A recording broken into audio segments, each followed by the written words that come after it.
Today is a cautionary tale about the dangers of overreaching. Much like the business cycle, where when things get better, people buy things they shouldn't, invest in risky propositions, and a bubble forms and that leads to a crash. So when a party takes political power, particularly after being out of power for a long time, it tends to overreach. And the overreaching tends to turn off voters.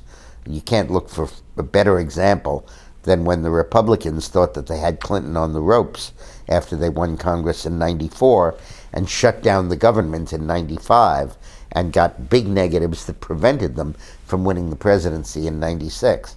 Or the backlash that Republicans incurred when they shut down the government in October of '13 in an effort to defund Obamacare. The leverage we have by winning the Senate and the House is enormous, but we can't overuse it in a way that voters feel to be illegitimate.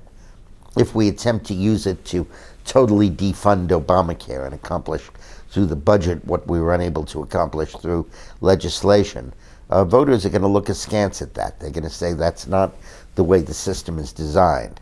If you want to repeal the law, repeal it. Don't just do a sneaky backdoor maneuver and try to defund it. It's very important that we pick our targets. We have a budget here that we can control. We can pass it with 51 votes in the Senate. You don't need 60 for a budget.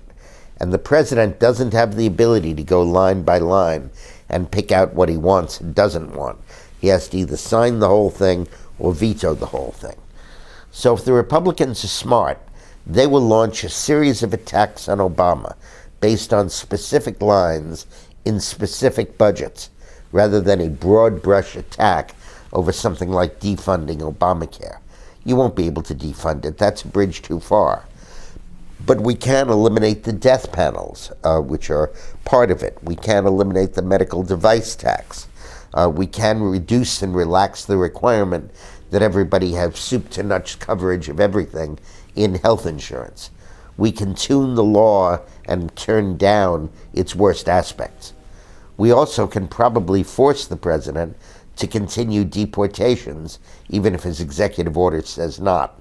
We probably can legislate that into the budget for the ICE. We probably can restore the welfare reform program that President Clinton passed, making everyone work in order to get welfare. President Obama, I think, illegally ratcheted back that program and weakened the work requirements so as to make it meaningless. We can probably restore it all through the vehicle of amending the budget. We also can amend the budget and require that the Keystone Pipeline be built or be approved. There's all kinds of stuff we can do, provided we don't overreach. And it's very important that we not goad our elected officials into a game of one-upsmanship, where with the presidential stakes in mind, they deride their opponents as too cautious and go for doing too much too soon. The main goal of the Republicans over the next 2 years has got to be to win the election of 2016. Without that, nothing means anything. And we mustn't let anything get in the way of that, in particular, our own arrogance. Thanks for watching.